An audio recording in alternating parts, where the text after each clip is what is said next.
filmin qəhrəmanlarının ayrı-ayrılıqda öz həyat hekayələri var. Onlar rahat həyat yaşamırlar. Harda gəldi, necə gəldi, gecələyirlər. Bəzən elə olur ki, günlərinin bir qismini HIV təhlükəsi yaşayan kiçik uşaqlarının müvəqqəti sığınacaq mərkəzində keçirməli olurlar. Mən özüm anamla qalırdım qalmağa.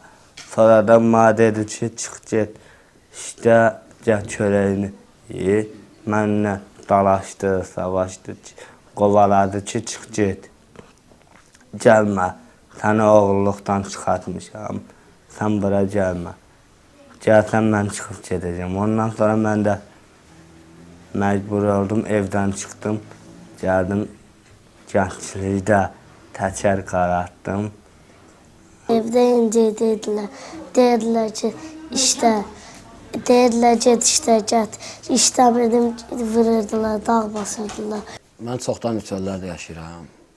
Neçə ildir də demək olar ki, 6 yaşımdan düz 16 yaşıma kimi çöllərdə yaşayıram. Çox iş gəlib başıma, yox, beləncə, yəni pis işlər də gəlib elə olub, yəni elə olub ki, çox şey olub da, pis olub. Kleydə eləmişəm, siqaret çəkmişəm, araq da içmişəm, çox iş görmüşəm. Hər gün rastlaşdığımız, lakin laqeyd qaldığımız kiçik uşaqlarının elə problemləri var ki, bunu dilə gətirmək onlar üçün heç də asan deyil. Çox az uşaq olar ki, göstərdiyi cinsi xidmətlər haqqında danışsın.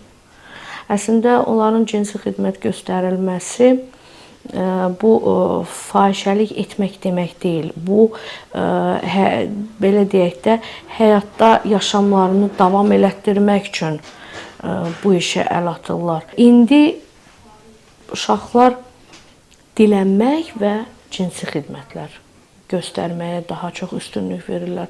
Əvvəla rahat, belə deyək ki, onlar üçün rahat pul qazanmaq yoludur, daha gəlirli bir yoldur.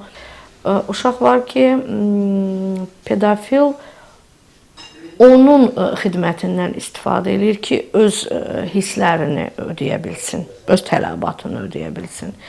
Az yaşlı balacalardan isə daha çox pedofillər pasiv kimi istifadə edirlər. Acınacaqlı da olsa bu reallıqdır. Bu balacalar baxımsız olaraq küçələrdə yaşayır və işləyirlər. Bu uşaqlar yaşıdları kimi küçəyə oynamağa yox, dilənməyə, işləməyə çıxırlar. Mən də evdən qaçdım, gəldim, təkər qaratdım.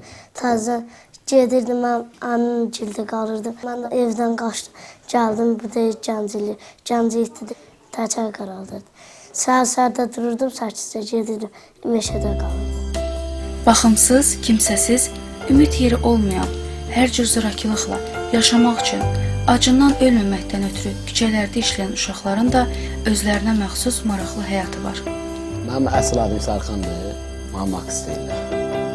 İlk dansdan adından aşıqlam deyil, idmanla adından, adımı belə qoyublar. Obisi qardaşımın da adını Krishna qoyublar. O da mənim kimi bilənci məşqlə məşğuldur, rəqslə məşğuldur, bilənci. Rahibin adını Michael qoymuşuq. Elə adına görə ad qoymuşuq da, qəşəng yaraşsın deyə.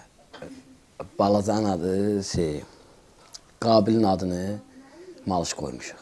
Ona yaraşan addır deyən Malışdır, balacadır. Hər şey bazarır demək olar, uşaqlığı ilə. Onun adını Malış qoymuşuq. Çünki bizim adımız belə özümüz dəyişdirmişik ki, adımızı başqa rəqəmlə çağıraq. Kimsə bizi tanımasın, kimsə adımızı bilməsin deyə başqa rəqəmlə çağırırıq. Gəntili bir balaca yerdir. McDonald'sın qabağıdır, orada işləyirik. İtəndə də orada da görüşürük elə. Bir də görsən ki, kuruq da bir yerdə talpayıq, uşaqlarla ayrılırıq. Qazandığımız hər özünə qazanır. Hər özü üçün. Dost da indi olur ki, onun pul olmur, ona köməklik edirik. Onun nəyəsə olmur, ona köməklik edirik. Bir-birimizi əl tuturuq da, pul olmayanlar tuturuq. Olanlar da özünə var da pulu. Çoxsun çox arzular var elə.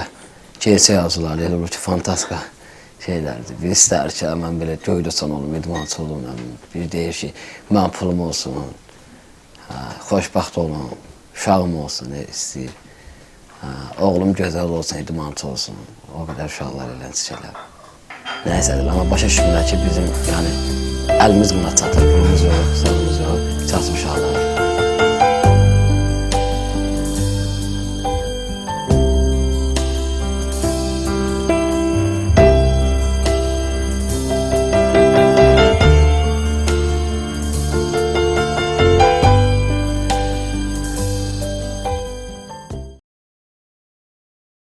Müzik